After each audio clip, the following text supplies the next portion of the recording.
Pessoal, hoje a palestra, o tema da palestra é a neurociência do consumo, uma área cada vez mais forte, cada vez mais pesquisada não só pelas empresas em si, mas nas empresas de todos os segmentos. É uma área nova e temos o prazer de receber uma das pesquisadoras do projeto Forrebrain, a Thaís Gameiro, está nesse trabalho já há um bom tempo. Ela vai falar um pouco o que é isso, o que é a neurociência está ajudando nas gestões de tomadas de decisões empresariais. Ela vai mostrar o que faz a Forrebrain, como isso aconteceu e quais os projetos, etc. Então, ela vai dar uma visão geral nessa área nova, muito nova mesmo, não só aqui no Brasil, mas também no exterior. E, após a palestra, será aberta para as perguntas. E tenho certeza que vai enriquecer muito sobre esse tema tão fascinante, que é misturar a ciência em relação ao consumo. Thaís, é um prazer, Prazer estar aqui. A Unigran Rio agradece a sua presença, Nós do curso de Comunicação, Marketing e Administração também. E fique à vontade, tá? Faça igual o professor Waldvogel, dê o seu show. Fique à vontade, Thaís. Bom, gente, bom dia. Eu que agradeço o convite de dar essa palestra para vocês. Tá todo mundo ouvindo? Eu não tenho... E agora? Não? Eu tenho que falar mais alto, então, é isso? Tá bom.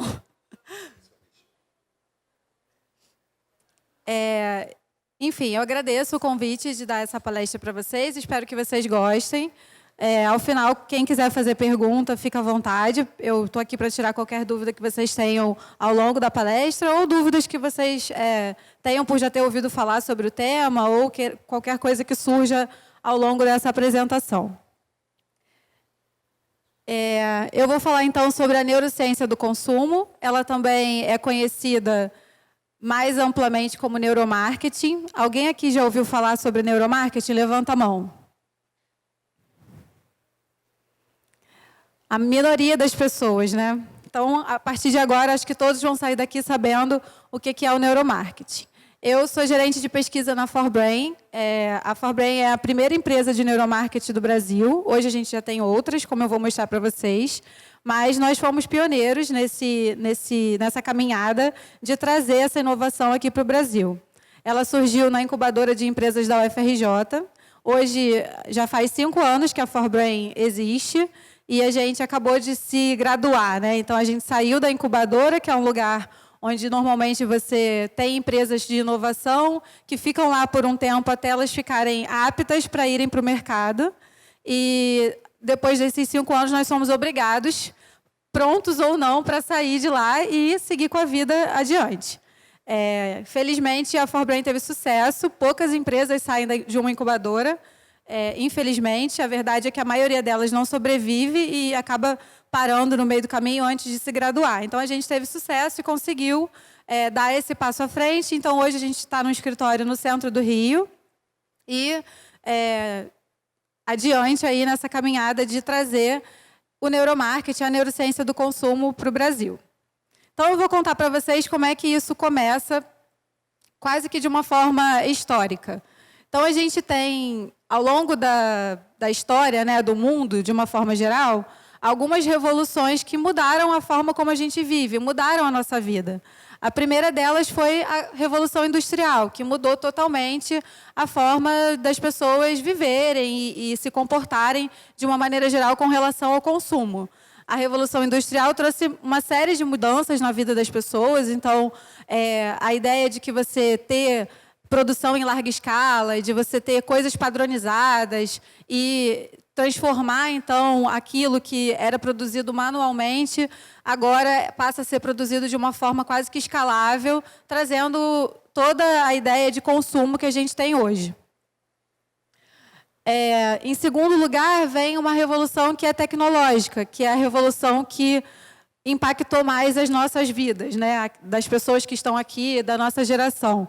De maneira geral, essa revolução trouxe uma mudança total de comportamento também. Então, toda a questão do acesso à informação, da internet, do computador, e tudo que a gente tem acesso hoje veio por conta dessa revolução tecnológica. Só que quase que junto dessa revolução tecnológica, a gente teve também outras duas revoluções, que elas aconteceram muito próximas. A revolução nanotecnológica, que é a produção, então, de você ter a possibilidade de ter materiais, instrumentos e outros tipos de aplicativos, né, de devices, que você pode agora aplicar não só na indústria, de uma forma geral, mas até mesmo para a área da saúde. Então, a nanotecnologia tem um impacto grande também na vida das pessoas. E a revolução, basicamente, a revolução da ciência, né? Então, toda a revolução relacionada ao genoma humano, que permitiu a gente mapear uma série de genes, identificar uma série de doenças, entender por que essas coisas acontecem no corpo humano de uma forma geral, permitiu o desenvolvimento de medicamentos, até mesmo modificação de alimentos que hoje são vendidos em larga escala. Então, isso também trouxe uma mudança enorme no nosso comportamento, na forma como a gente lida com o mundo. E a revolução que está mais em voga nos últimos anos é a revolução da neurociência. Então, depois que foi possível mapear o genoma humano, e toda a parte genética do nosso corpo ela já está muito bem entendida, obviamente existem coisas ainda a serem desvendadas, começou a se perguntar, os grandes pesquisadores começaram a se perguntar, e o cérebro? A gente não entende nada sobre o cérebro, a gente não entende nada sobre o comportamento humano, a gente não sabe direito o que acontece dentro da cabeça das pessoas, o que tem ali, como que ele funciona. Então, isso passou a ser uma prioridade, principalmente quando a gente fala de grandes países, né, países que estão na ponta de desenvolvimento tecnológico, como que é o caso dos Estados Unidos e da Europa. E isso aconteceu, não por acaso, primeiro nos Estados Unidos. Então, o Bush pai, né, o George W. Bush pai, lá em 2009, ele mais que triplicou o investimento financeiro, né, o investimento em pesquisas relacionadas ao cérebro, em pesquisas em neurociência. E por isso essa época foi chamada de década do cérebro, porque ele queria, né, que os Estados Unidos fosse pioneiro no aprendizado, no desenvolvimento de novas ferramentas, de novos conhecimentos sobre o cérebro humano. E isso possibilitou o desenvolvimento de muitas empresas relacionadas à parte neuro do nosso corpo. Então, a gente tem empresas... A gente tem empresas, então, na área farmacêutica, na área de equipamentos. Então, várias empresas começaram a produzir equipamentos associados ao funcionamento do sistema nervoso, associados ao sistema do cérebro. E também empresas de neurodiagnóstico, como, por exemplo, a neuroimagem. Vocês sabem, por exemplo, que equipamentos como o equipamento de ressonância magnética, o próprio eletroencefalograma, que a gente usa bastante na empresa, são equipamentos relativamente novos e ainda são pouco acessíveis. Alguns deles são bem caros e ainda não têm uma acessibilidade grande para a maioria das pessoas por conta de serem coisas ainda inovadoras. Bom, esse investimento, de maneira geral, gerou o desenvolvimento de uma série de ferramentas, né, várias técnicas associadas a medir o comportamento, né, das pessoas, medir o funcionamento ou direto ou indireto do cérebro. E aí eu vou mostrar um vídeo para vocês, que é um vídeo de um brinquedo que surgiu muito por conta desse avanço tecnológico. O avanço foi tão grande que permitiu que brinquedos utilizassem o funcionamento do nosso cérebro para serem vendidos. Então, não se assustem que o som do vídeo é um pouco alto. Vai começar quando eu passar o slide.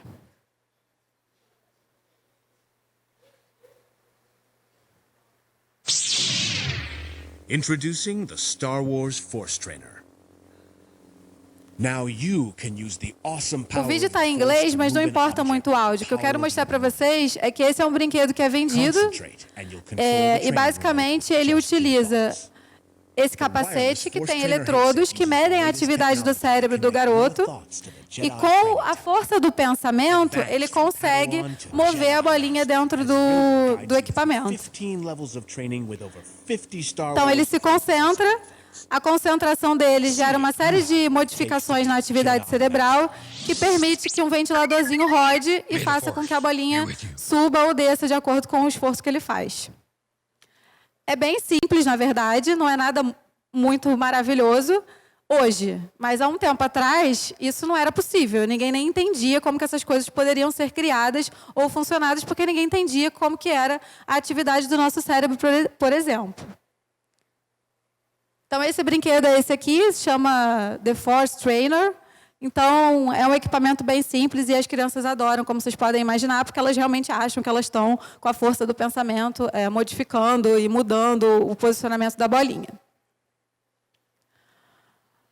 Bom, e aí, por conta desse grande desenvolvimento, nos últimos anos, e aí agora eu estou falando de coisas mais recentes, tanto a Europa quanto os Estados Unidos começaram a investir pesado em novas descobertas sobre o cérebro, sobre o sistema nervoso central.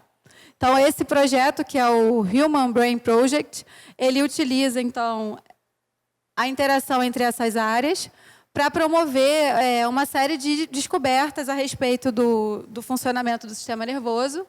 E o que a gente tem aí é um planejamento, né, que eles querem que, entre 2013 e 2023, uma quantidade considerável de euros serão investidos nessas instituições, principalmente acadêmicas, que vão promover um maior conhecimento sobre o funcionamento do cérebro. Isso tem implicações, obviamente, não só na área de marketing, de publicidade, que é o que eu vou falar um pouco para vocês, mas tem uma implicação muito grande na área da saúde também, que é a compreensão de uma série de doenças, principalmente doenças psiquiátricas e até mesmo doenças de envelhecimento, né, como Alzheimer, Parkinson, que precisam ainda ser desvendadas para que a gente possa desenvolver a cura ou, pelo menos, um tratamento mais adequado. Bom, e os Estados Unidos, né, ele não podia ficar atrás da Europa nessa grande movimentação. Então, agora, o Obama também desenvolveu um projeto similar àquele que eu mostrei para vocês, também com o mesmo planejamento de 2013 a 2023, de inovação e pesquisas dentro dessa área de neurociência. Bom, com esse avanço, o que a gente tem notado é que existem muitas novas áreas surgindo. Então, se vocês procurarem na internet, vocês vão achar um monte de coisa. Então, tem neuroeducação, neuroarquitetura, neurologística, neurolinguística. E a gente tem, obviamente, o neuromarketing, que é o que eu vou contar para vocês um pouco. Todas essas áreas, neuroeconomia, neuroestética, neuroética, elas utilizam basicamente o conhecimento sobre as funções básicas do nosso sistema nervoso, as funções básicas do nosso cérebro, para explicar um pouco o comportamento das pessoas frente a outras áreas. Então, se eu entendo o ser humano, que está por trás de todas as outras áreas, eu consigo entender alguns comportamentos básicos que acontecem nessas áreas. Então, a ideia é fazer uma integração entre essas áreas para tentar extrair o melhor possível e tentar entender por que certas coisas acontecem no meio, por exemplo, empresarial. Falando especificamente do neuromarketing, eu queria dar uma definição bem ampla para vocês. Se vocês forem procurar depois, vocês vão achar algumas definições sobre neuromarketing, mas a definição que é mais bem aceita hoje é que ele nada mais é do que a utilização de algumas ferramentas, tá? Ferramentas neurocientíficas, como todas essas que eu mostrei para vocês anteriormente, que vêm sendo desenvolvidas ao longo do tempo, para medir as respostas do consumidor. Então, como é que eu posso entender o que atrai o consumidor, o que agrada o consumidor, só perguntando para ele o que ele gosta? Se a gente já sabe que existem uma série de preferências que são implícitas, que são inconscientes. Então, se ele não consegue expressar, eu não consigo medir, porque ele não vai conseguir me dizer. Então, o neuromarketing ele vem com essa ideia de tentar medir de forma mais profunda o comportamento do consumidor. Tentar entender quais são as bases mais fisiológicas das preferências internas desse consumidor. Esse é o principal objetivo. E como é que se faz isso? Bom, eu vou utilizar uma série de técnicas que vão me permitir medir, de forma direta ou indireta, o funcionamento do cérebro. E, a partir dessas medidas, eu consigo inferir se a pessoa gostou ou se ela não gostou de alguma coisa. Tá? Eu vou mostrar alguns exemplos para vocês de como que isso funciona na prática mais para frente.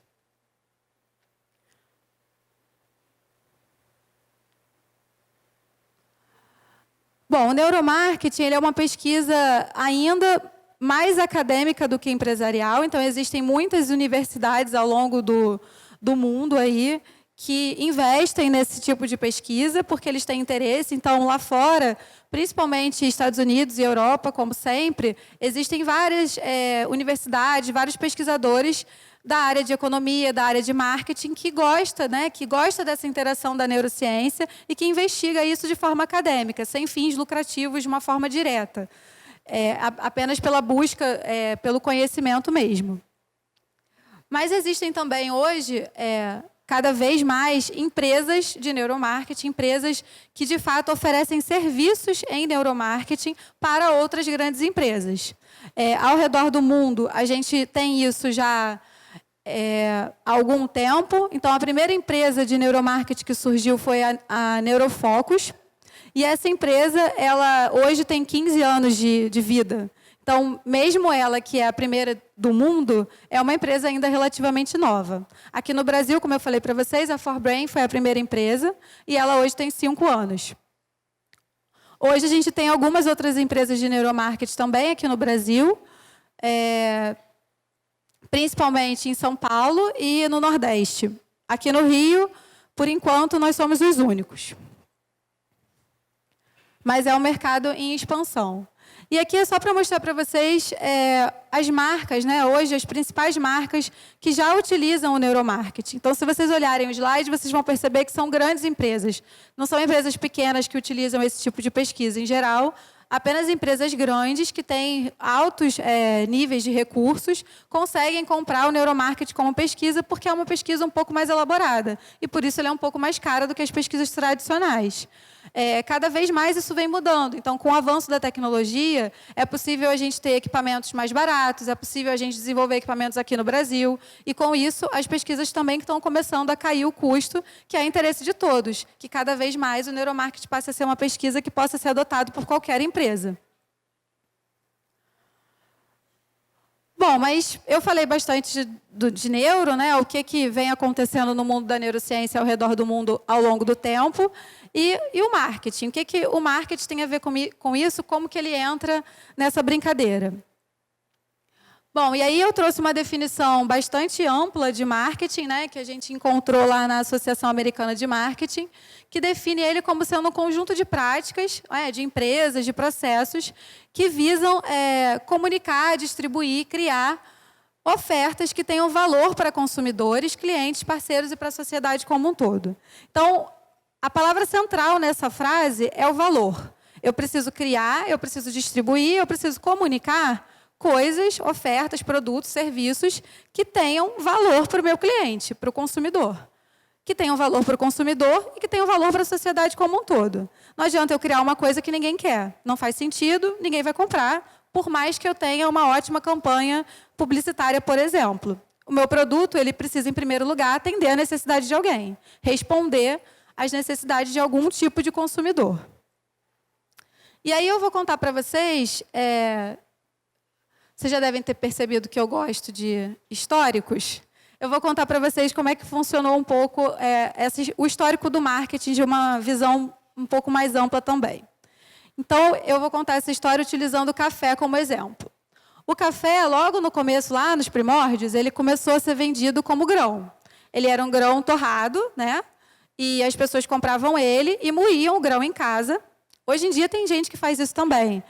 Mas essa é uma outra história, porque cada vez mais a gente tem percebido que as pessoas estão voltando às origens, porque elas sentem saudade de fazer coisas mais básicas, porque agora é tudo pronto, é tudo já industrializado, e aí cada vez mais as pessoas estão se incomodando com isso, e agora elas também compram café em grão para moer em casa. Mas, normalmente, né, isso acontecia mais no passado.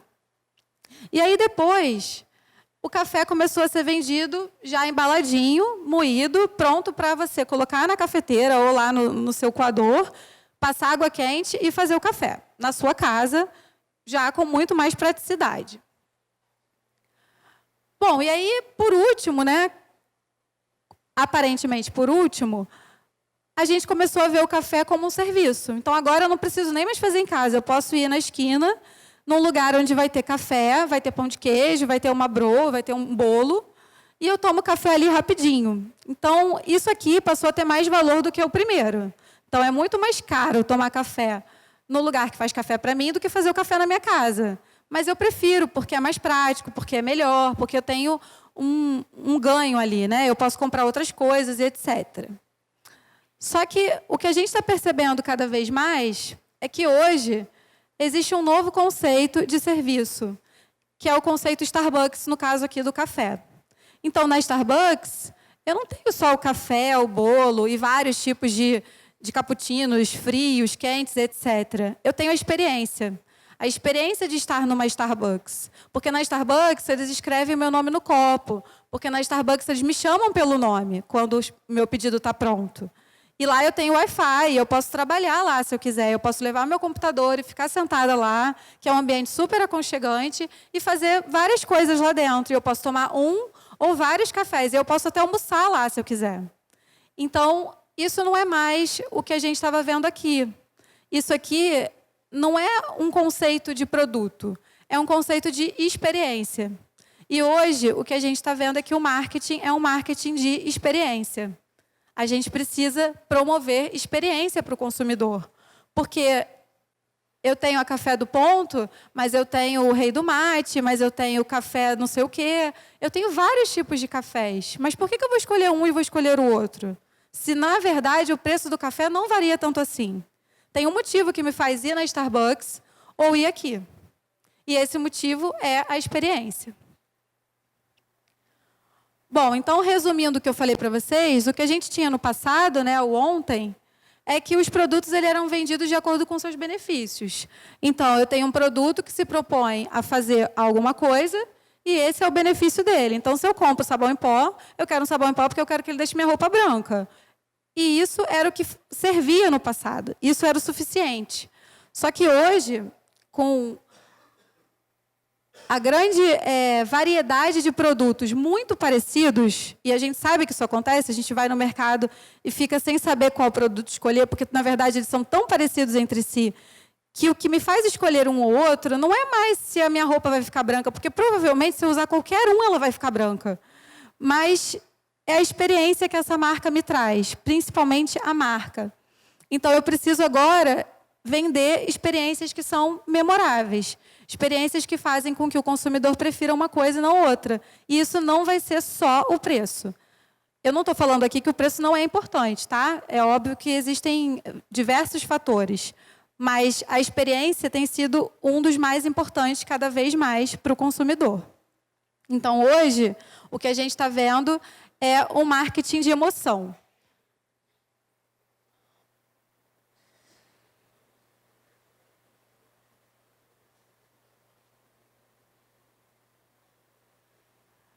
E aí, isso aqui são só exemplos de campanhas publicitárias do passado. Então, a gente tinha lá, sei lá, na década de 50, esse tipo de banner de publicidade falando do homo, e você percebe nos textos, né, nos slogans das campanhas, que elas enfatizavam o benefício do produto. Então, a alvura que só homo dá.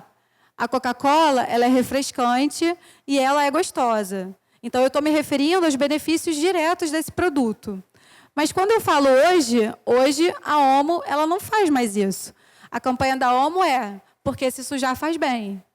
Porque é importante para uma criança se sujar. Porque aquilo traz experiência para a vida dela. Então, aqui, a campanha, o foco dela é: eu tentei ser meu super-herói favorito, e aí eu estou todo sujo.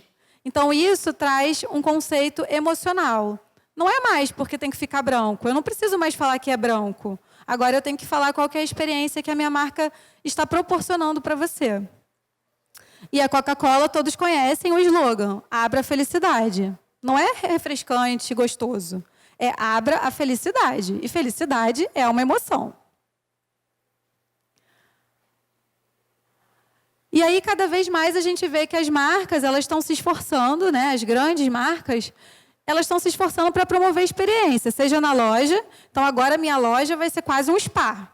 Ela precisa ter tudo de bom e do melhor, ela precisa ter cores, ela precisa ter um design maravilhoso e um cheiro fantástico, porque eu preciso promover experiência.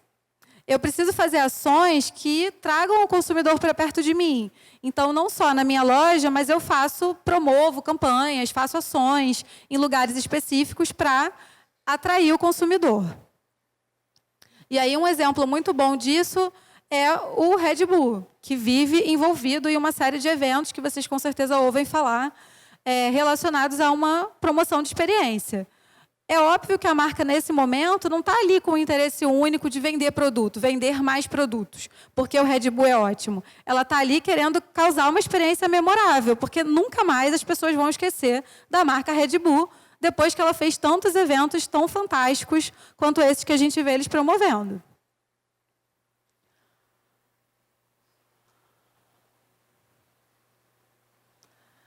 Bom, e aí entra a pergunta. Se antes a gente podia perguntar para as pessoas se o produto era bom, se ele fazia o que ele se propunha a fazer, hoje, se o que a gente precisa é promover a experiência, como é que a gente faz para medir a experiência da pessoa?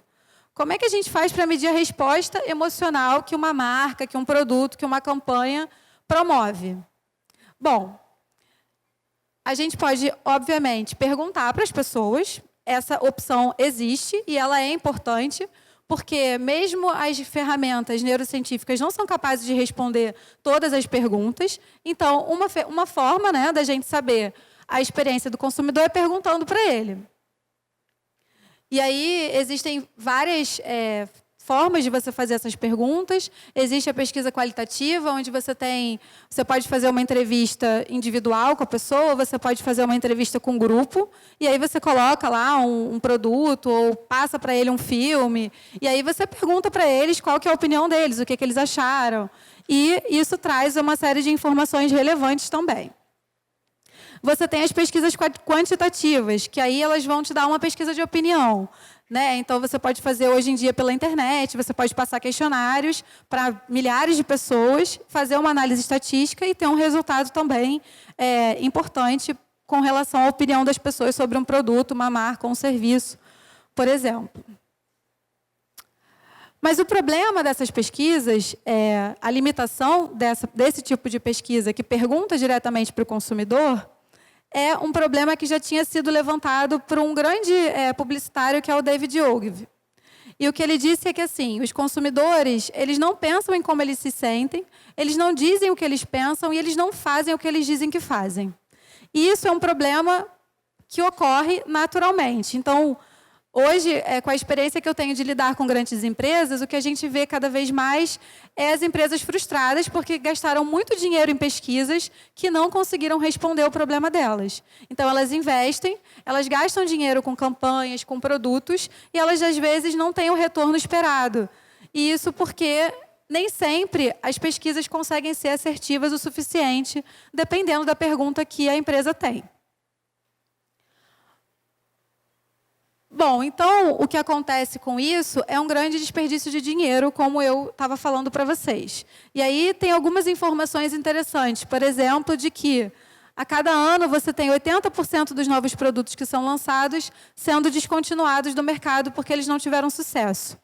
E isso é um problema não só para as empresas que perdem dinheiro, mas é um problema de desperdício que no mundo que a gente está vivendo não é legal. Então, não é legal você desperdiçar dinheiro, não importa se é da empresa, não importa se é do país, não importa. Desperdício é desperdício. E isso é ruim para todo mundo, não é bom para ninguém. É ruim para a empresa que perde dinheiro, é ruim para o consumidor que tem produtos que não atendem às necessidades deles. Então, como que a gente resolve isso, né? Como que a gente consegue, de alguma forma, trazer toda essa inovação que eu mostrei para vocês que aconteceu para a realidade da nossa sociedade como um todo? E aí existe uma explicação bastante simples do porquê que os neurocientistas já conhecem há muito tempo do porquê que as pessoas não falam o que elas pensam. E não é porque elas são mentirosas, não é porque elas são malvadas. É porque, na verdade, existe uma distância muito grande entre a quantidade de informação que é consciente e inconsciente no nosso cérebro. E isso é conhecido há bastante tempo. Só 5% do nosso processamento cerebral ele é explícito, verbal e consciente. Então, esse iceberg é uma metáfora. É para mostrar para vocês que só a ponta do iceberg é o que a gente consegue explicitar, é o que a gente consegue falar. 95% do nosso processamento cerebral ele é não consciente, não verbal e totalmente implícito. Então, enquanto vocês estão aí sentados me ouvindo, vocês não estão pensando, eu preciso prestar atenção, eu preciso prestar atenção. Não, vocês estão aí, alguns prestando atenção, outros mais, outros menos, mas isso não é consciente, eu não estou fazendo um esforço para ficar sentado na cadeira. Então, tem muitas coisas que a gente faz automaticamente que são totalmente inconscientes. E todo o nosso comportamento é influenciado por tudo mais que está ao nosso redor. Então, às vezes, eu vou comprar um produto e eu escolho uma cor e eu acho que eu estou escolhendo porque é a cor que eu gosto. Mas, na verdade, eu vi alguém com isso ou eu vi uma propaganda sobre isso e isso me influenciou, mas eu não sei dizer que isso me influenciou. E se alguém me perguntar, eu vou dizer que não. Eu vou dizer que eu comprei porque eu gosto de rosa, porque eu gosto de vermelho. Isso é o nosso processamento racional. Mas o emocional, nem sempre a gente consegue explicitar, nem sempre a gente consegue dizer. E aí o problema é que as pesquisas tradicionais, elas estão focadas aqui.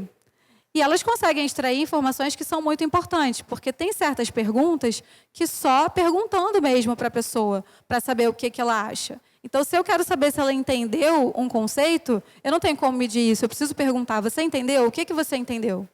Agora, se eu quero medir o mais implícito possível, o quanto que ela gostou, o quanto aquilo trouxe uma experiência positiva para ela, muito provavelmente ela vai me dizer sempre que sim. Porque dificilmente um produto é tão horrível que ela vai detestar. E dentro de um grupo focal, com mais pessoas expressando a opinião ao mesmo tempo, a gente ainda tem vieses sociais. Então, nem sempre a pessoa se sente confortável para dizer o que ela pensa de verdade. E aí a gente começa a ter muitos problemas que são inerentes ao ser humano. Eu não vou me comportar mal na frente de outras pessoas, então eu vou dizer o que está todo mundo dizendo. É natural e é totalmente explicável. Isso faz com que esses 95% de coisas que não são explícitas, eles gerem uma janela de oportunidade. Então, por que não tentar medir, tentar se aproximar dessa parte aqui que ninguém está olhando, que ninguém está medindo? E aí surge, então, essa integração, né, entre a neurociência e o marketing. Através da neurociência e dos avanços que vêm ocorrendo ao longo do tempo, é possível a gente conseguir atingir pelo menos parte daqueles 95% de coisas que a gente não consegue medir com a pesquisa tradicional. E aí existem vários motivos do porquê, né? Por que o neuromarketing? Por que eu vou escolher o neuromarketing e não vou escolher outra ferramenta? Ou por que eu vou escolher o neuromarketing também, junto? Ele é um método mais objetivo, porque eu não pergunto, então eu não preciso que a pessoa me diga o que ela está pensando, eu vou medir e eu vou tirar conclusões como qualquer pesquisa científica. Ele vai, então, trabalhar dentro desses processos que são implícitos e ele vai investigar principalmente o caráter emocional das respostas. E ele deve ser feito sob um rigor científico que é importante. Então, toda pesquisa de neuromarketing que envolve, né, a neurociência de uma forma geral, ela é realizada como se fosse um laboratório de pesquisa. Então, existe uma hipótese, existe a ferramenta que é mais adequada para responder essa pergunta, existe uma análise de resultados e existe um resultado que é o que é. Então, às vezes, a marca te contrata e o resultado não é bom para ela, mas é o que é. O resultado está ali, a pesquisa vai trazer informações que podem ser positivas ou não. E se elas são negativas, é bom para a marca, porque ela não vai continuar com aquele produto, ela não vai continuar com aquele serviço. Então, existem formas, né, de você fazer essa pesquisa atendendo toda essa demanda científica que é muito importante para que ela seja real, para que ela seja assertiva. E a ideia principal aqui é mostrar para vocês que o neuromarketing ele vem como mais uma peça desse quebra-cabeça. Ele vem juntar com os outros métodos e não substituir. Nunca foi a proposta do neuromarketing que ele simplesmente deixasse de existir os outros tipos de pesquisa. Porque, como eu falei para vocês, ele está mais focado em medir as respostas emocionais. Mas se o meu problema, né, se o problema da minha empresa é uma questão de entendimento, eu realmente preciso perguntar para as pessoas o que elas estão entendendo. Não tem como medir isso com nenhum equipamento. Bom, e aí entra a história da ForBrain, que eu vou passar rápido, porque eu já contei um pouco para vocês. A ForBrain, então, é a primeira empresa de neuromarketing aqui do Brasil. Ela utiliza, basicamente, tudo isso que eu falei para vocês. Ela utiliza a neurociência para entender o comportamento do consumidor. Ela foi fundada, então, pelo Billy Nascimento e pela Ana Souza. Os dois são meus sócios na empresa e amigos também. Nós estudávamos juntos na UFRJ. Eles fundaram a empresa logo depois que eles terminaram o doutorado. E eles trabalhavam já, principalmente o Billy, com a aplicação da neurociência para uma campanha muito, muito famosa que eu vou mostrar para vocês. E, com o fim do doutorado, surgiu a ideia de abrir a empresa. Por que não trazer esse conhecimento para o mercado? E isso já estava acontecendo fora do Brasil. Então, eles acharam que era uma ótima oportunidade e, a partir daí, abriram a empresa. Hoje, a gente já tem uma equipe maior, mais multidisciplinar. Então, tem gente de marketing, tem gente de engenharia, tem gente de tecnologia da informação, tem pessoas de várias áreas diferentes, porque é uma empresa, basicamente, de inovação. Então, a gente precisa de todo esse avanço tecnológico bem próximo da gente. E a campanha que eu falei para vocês que o Billy participou no doutorado dele, na verdade foi a tese de doutorado dele que deu origem à ideia da empresa, foi a campanha dos maços de cigarro aqui do Brasil. Então, eu não sei o quanto de vocês lembram, mas existiam algumas fotos, né, atrás dos maços de cigarro. Essas fotos foram substituídas por fotos novas que tinham um impacto muito maior emocional no consumidor. Porque as primeiras, elas foram testadas na tese do Billy e o que a gente percebeu é que elas não tinham impacto nenhum. Então, se a ideia era afastar as pessoas do cigarro, aquelas fotos não estavam sendo efetivas. E aí eles fizeram toda uma remodelagem dessas imagens e trouxeram imagens muito mais impactantes com o objetivo de diminuir a venda do cigarro. E, por conta dessa tese, surgiu, então, a ideia da empresa. Bom, hoje a gente oferece basicamente serviços em 3 áreas principais. Na área de análise de experiência de comunicação, bastante voltada para a questão dos comerciais de TV, comerciais de internet, etc.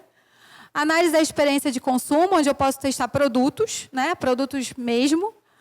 E análise da experiência de compra, aqui mais voltado para o momento da compra. Então, quando eu vou escolher o produto, o que me influencia? E, basicamente, a gente utiliza 3 tipos de metodologias principais. A gente tem as metodologias que são chamadas de neurométricas, então elas avaliam diretamente a atividade do cérebro, e através dessa atividade, já é conhecido, né, na literatura acadêmica uma série de índices que você pode calcular, que você pode medir, e que dão informações importantes sobre produtos e serviços. A gente utiliza ferramentas que são biométricas, e elas, na verdade, nada mais são do que uma medida indireta do funcionamento do cérebro. Então, eu não estou medindo diretamente o cérebro, mas eu estou medindo atividade de músculos da face, eu estou medindo suor da pele, batimento cardíaco, que nada mais são do que respostas indiretas do que meu cérebro está sentindo de alguma forma. E também existem algumas ferramentas que são comportamentais, que basicamente é você avaliar como que a pessoa se comporta perante alguma situação, ou o tempo que ela leva para fazer uma tarefa, por exemplo. E aí agora, por último, eu vou mostrar para vocês alguns cases, tá? Alguns projetos que nós já trabalhamos, para vocês entenderem um pouquinho da aplicação disso, como que isso pode funcionar. Então, o primeiro case é um case de análise de embalagem. Então, uma grande empresa de suco, de caixinha, desses sucos de caixinha, contratou a gente porque eles estavam com um problema com relação à embalagem. Eles achavam que tinham que substituir a embalagem que eles tinham no mercado, e eles tinham várias opções, eles não sabiam qual era a melhor opção para escolher. Então, a gente fez um projeto bem completo para fazer esse direcionamento de qual seria a embalagem. E, basicamente, o que a gente fez foi avaliar a resposta emocional frente à embalagem como um todo. Então, as pessoas viam a embalagem, todos os lados da embalagem, né, uma visualização de 360 graus, elas viam todas as faces da embalagem. E, enquanto elas viam essas embalagens, eram avaliadas algumas medidas. Então, a primeira delas é a resposta de pupilometria.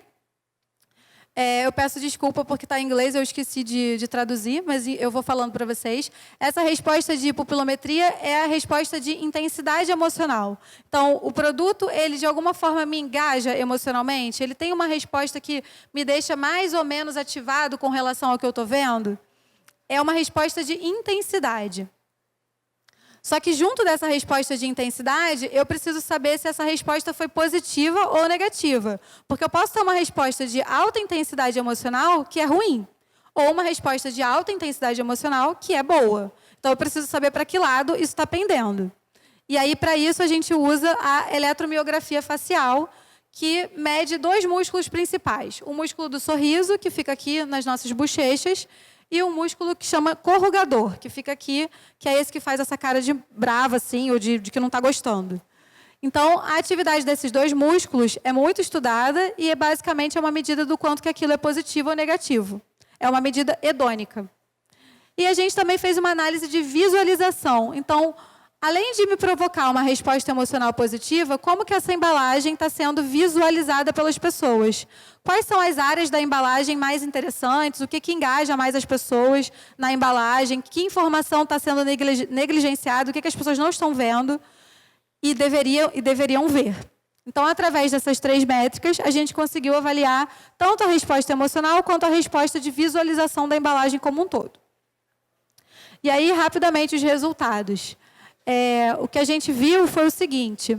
Aqui a gente tem as 5 versões de embalagem que a gente avaliou. A gente plotou os resultados de intensidade emocional e positividade, né, o quanto que aquilo foi agradável, num gráfico. E o que a gente consegue ver é que a embalagem 4 ela seria mais indicada. Por quê? Porque ela gera uma alta resposta positiva e ela gera uma resposta de intensidade emocional também alta, o que é bastante relevante. Então, dessa forma, eu consigo dizer para o meu cliente, olha, essa embalagem aqui foi a que teve a melhor resposta. Associado a isso, eu vejo também o padrão de visualização das embalagens, porque eu consigo dizer para o cliente, olha, essa informação que é super importante, as pessoas não estão vendo, coloque ela em outro lugar. Muda o design da sua embalagem, porque ela tem uma ótima resposta emocional, mas tem certas coisas que, quando estiver lá na gôndola, junto das outras, isso não vai ser percebido e pode ser ruim. E a gente também fez nesse projeto uma análise que é bastante incomum. Geralmente, as empresas de neuromarketing não se aventuram muito com análises como essa, que é uma análise de salivação, que basicamente mede o quanto que aquela embalagem traz um apetite para a pessoa. Isso também já é conhecido. A gente sabe que quando a gente está com fome ou quando a gente vê uma coisa muito apetitosa, em geral, a gente aumenta a nossa salivação. É bem pouco, ninguém fica babando, literalmente, por causa de uma comida, mas é algo que dá para ser medido. Então, a gente expôs os participantes às embalagens, eles ficavam vendo por um período mais longo, e aí a gente conseguia avaliar qual das embalagens também provocava uma resposta apetitiva maior. E claro que para fazer esse tipo de estudo, você precisa de um controle. Então, a gente expõe a pessoa a um alimento real, né, a foto de um alimento real, para que a gente veja se aquilo gera uma resposta, porque, na verdade, a gente está medindo a embalagem, e a embalagem nunca é igual ao produto, né? Eu ver um suco de laranja, uma foto de um suco de laranja bonito, não é igual eu ver uma embalagem de suco de laranja. Então, esse aqui foi o nosso controle positivo, e a gente vê que essa embalagem aqui foi a que provocou uma resposta quase igual ao controle, mostrando que ela era mais apetitiva dentre as opções que eles tinham. Então, só para vocês entenderem o fechamento do projeto, o que a gente conseguiu com ele, com a coletânea dos resultados, foi dizer para o cliente, olha, na verdade, a sua embalagem, que está no mercado hoje, é a melhor embalagem, não troca. E a gente fez isso com protótipos, o que fez com que a marca pudesse não gastar rios de dinheiro produzindo um monte de embalagem nova, botando isso no mercado, que também custa dinheiro, sem ter testado antes. Porque, na verdade, se ela substituísse a embalagem que ela tinha hoje, ela teria feito um mau negócio, porque a embalagem dela era a preferida dentre as outras opções. Um outro teste que a gente fez também foi um teste de produto, e aqui é um teste de aplicação, de uso do produto. É um produto de limpeza, e a marca estava interessada em mudar um pouco a embalagem. Então, a gente fez tanto o uso do produto como um todo, como também a gente fez várias partes do produto. Só a tampa, só o frasco, o som de aplicação do produto, a cor da tampa, e a gente avaliou as respostas emocionais provocadas por cada elemento e para o produto como um todo. Aqui a gente mediu, novamente, aquela medida de eletromiografia facial, medindo o músculo corrugador e o músculo do sorriso. E a gente também fez uma análise de atenção, o quanto que aquela embalagem, o quanto que aquele produto, os atributos dele, chamavam a atenção do consumidor através dos batimentos cardíacos. Bom, esses foram os atributos que foram testados, então frasco, tampa, o som de aplicação, a aplicação do produto como um todo e as cores. E, novamente, o que a gente fez foi plotar os resultados em gráficos, né? Cada produto, cada atributo, ele tinha, então, uma pontuação específica dentro dos índices que a gente avaliou.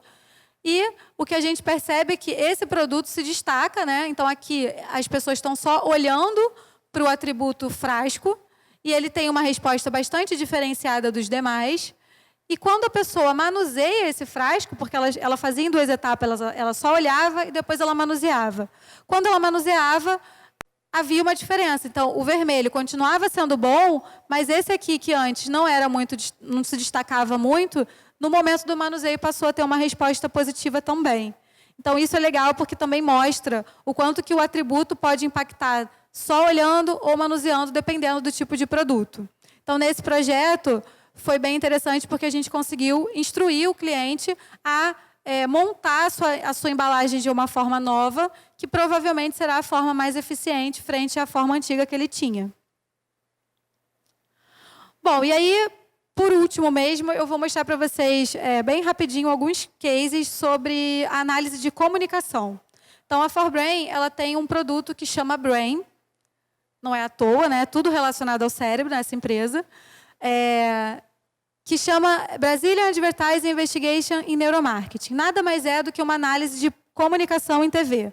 Então, a gente, todo mês, avalia de 30 a 40 comerciais de TV que estão sendo veiculados na TV aberta.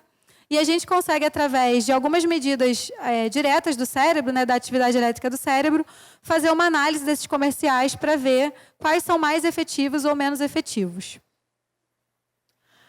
Bom, esse Brain, né, esse produto da ForBrain, ele é a primeira plataforma inteligente de insights de comunicação. E ele é muito útil tanto para os anunciantes, né, para as empresas que estão lá veiculando seus comerciais, quanto para as agências de criação, porque ele permite que determinados aspectos da comunicação sejam medidos, avaliados, e ele permite também, através da criação do banco de dados, avaliar quais são as práticas mais efetivas dentro de uma comunicação.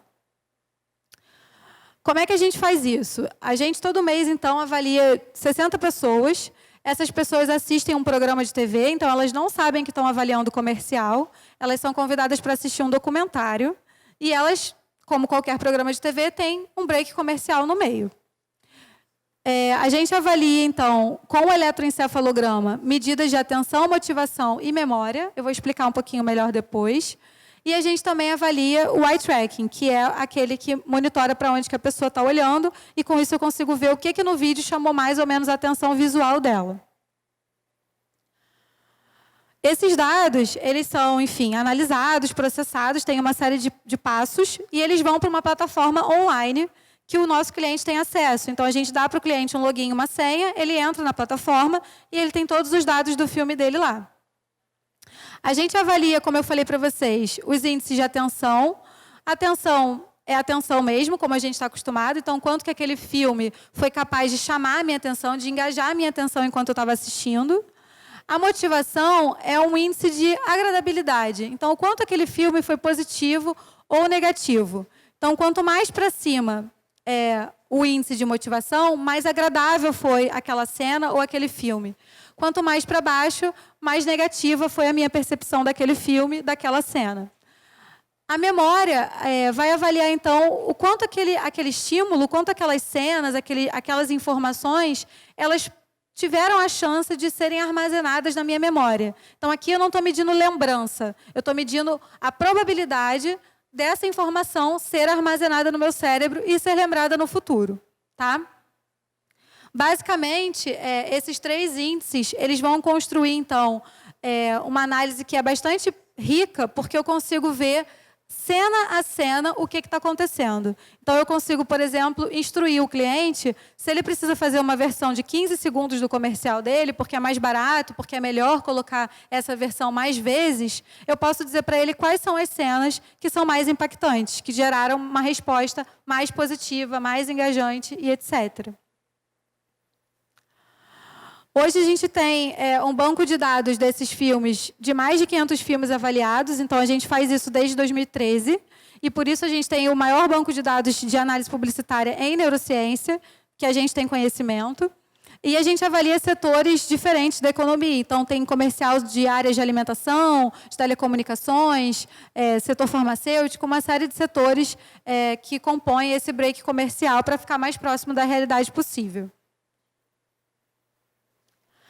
Isso aqui é só para vocês conhecerem, então, um pouquinho a plataforma. Essa plataforma, então, a pessoa entra, loga, e ela tem a possibilidade de fazer uma busca personalizada. Então, eu quero ver o filme da Coca. Aí ela vem aqui, escreve Coca e consegue buscar o filme que ela quer, ver todos os filmes da Coca-Cola, por exemplo, que tem na base. E aqui é uma forma dela já ver os filmes que tiveram melhor desempenho. Então, ela entra no Brain Site e consegue ver os 10 melhores filmes de atenção, os 10 melhores filmes de motivação e outras perguntas que também são respondidas a partir daqui. Por exemplo, a gente consegue ver quais são os filmes melhores para as mulheres, a gente consegue ver o que impacta mais a classe AB1, o que fica na memória das pessoas, quais são os filmes que tiveram melhor desempenho em memória. Então, a gente tem uma série de perguntas que já tem uma pré-análise. Então, a pessoa entra e já vê quais são os filmes que tiveram melhor desempenho dentro dessas perguntas. E na busca, como eu falei para vocês, existem lá mais de 500 filmes, a pessoa consegue vir aqui, filtrar por anunciante, por marca, por setor ou até mesmo por agência, e ela consegue, então, olhar os resultados desse filme, se ela tiver acesso a todos os dados da plataforma. E aí eu vou mostrar para vocês agora 3 aplicações mais diretas dessa análise. Então, a primeira delas é a análise de filme direta. Então, eu posso, por exemplo, esse case que eu vou mostrar para vocês é o case do filme da Multigripe. Não sei se vocês já assistiram, eu vou passar o vídeo rapidinho para vocês poderem entender qual que foi o principal insight que a gente tirou desse comercial. Dia desses, acordei agripino. E quando você tá agripino, nem adianta disfarçar. É dor no corpo, coriza, moleza. Desculpa. Eu tava tão agripino que nem queria ir pra praia. Foi aí que me disseram pra tomar Multigripe. Ele alivia cada um dos sintomas da gripe. Por isso que Multigripe é multi. Ele salvou o meu final de semana. Multigripe é multi na gripe, o mais vendido do Brasil. Esse comercial, então, é o comercial do Agripino, né? Ele é um personagem que é como se fosse uma personificação da gripe. Então, a menina acorda com aquele nariz todo enorme, com aquela cara super estranha do personagem. E o que a gente percebeu com a nossa análise, então aqui é como os dados são dispostos na plataforma, você consegue filtrar dependendo do perfil da amostra que você quer estudar, mas basicamente o que a gente percebe aqui é que o filme ele tem um alto engajamento atencional. Então a curva dele fica quase todo o tempo aqui em cima da nossa referência. E, na verdade, quando a gente faz uma análise comparativa desse filme com os outros filmes da base, ele fica em primeiro lugar nesse índice de atenção. E o legal disso é que eu consigo dizer para o cliente por que ele foi bom em atenção. Porque através desses picos aqui, né, dessas cenas que foram mais eficientes, eu consigo dizer para ele qual foi o elemento que fez com que ele tivesse um desempenho tão bom em atenção. E aí o principal insight, né, que a gente consegue tirar desse filme especificamente é que ele usa uma estratégia inusitada. Então, o personagem é inusitado, ele é diferente, ele capta demais a atenção das pessoas, porque é uma cabeça de homem num corpo de menina e é uma cabeça de homem super estranha. Então, de fato, comparado com todos os filmes da base de dados que a gente tem, ele tem uma resposta de atenção que é considerada muito alta. A outra forma que a gente tem de fazer essas análises é através de uma comparação entre filmes. Então, muitas vezes, a marca lança uma campanha, lança outra, uma é super bem sucedida e a outra não. Então, como que ele consegue saber a diferença, né? Como que ele consegue ver quais são os elementos que tiveram um impacto melhor ou pior? Então, aqui a gente tem uma ferramenta de comparação que faz uma análise comparativa de todos os dados que a gente tem. Então, atenção, motivação, memória, visualização, tudo. E ele consegue ver isso a partir de gráficos que vão indicar para ele quais são os índices que foram melhores ou piores. Um exemplo disso para vocês é 2 campanhas diferentes do Boticário. Então, uma, ela tem uma estrutura de historinha, né? É do Dia das Mães. A outra tem mais uma estrutura de promoção, de depoimento, não tem uma historinha muito engajada. Eu vou mostrar os 2 filmes para vocês, depois eu vou mostrar o insight. Se a sua mãe fosse uma flor, qual ela seria? Uma rosa. O lírio, porque ela é a mais linda de todas. É lírio.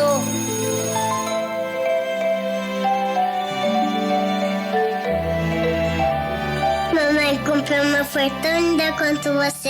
É o lírio. Um lírio? É o lírio, mamãe. Lady Lily, lançamento especial para o Dia das Mães. O Boticário, aqui a vida é linda. E o segundo.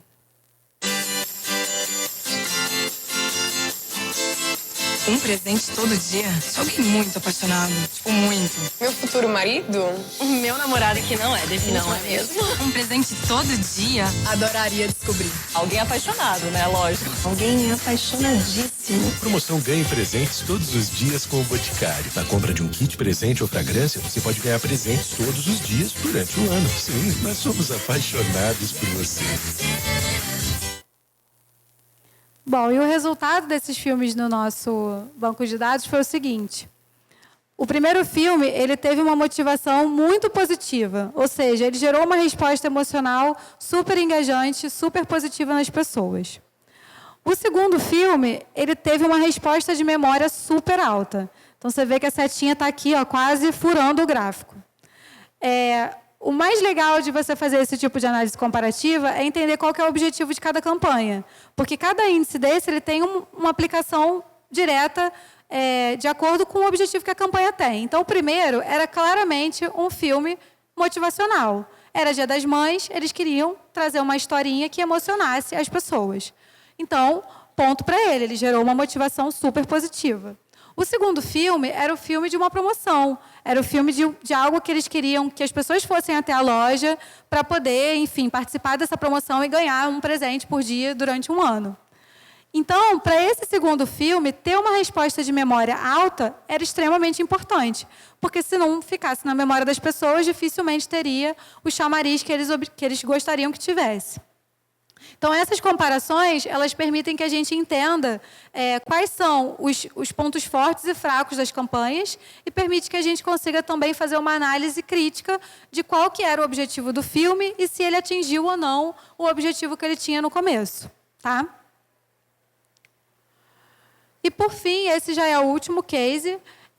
Eu queria só ressaltar para vocês que a construção desse banco de dados permite, então, que você, como eu falei no começo, perceba padrões, perceba o quanto que certos comerciais podem ter elementos que podem ser usados em outros e que são efetivos. E também permite inovação. Então, se as marcas começam a utilizar estratégias totalmente novas, que a gente ainda não conhece, o quanto que isso está sendo bom ou ruim. E aí, um exemplo desse tipo de inovação é esse último case, que é um case do HSBC. Então, o banco inovou, ele fez um comercial totalmente diferente, que é um comercial mais estático. E eles estavam com muito medo, sem saber se isso seria positivo ou negativo. Então, poxa, frente a tantos comerciais cinematográficos, se eu fizer uma coisa que é quase uma imagem, será que isso vai ser bom? Será que isso vai chamar a atenção das pessoas? Ou, na verdade, as pessoas não vão nem olhar para aquilo?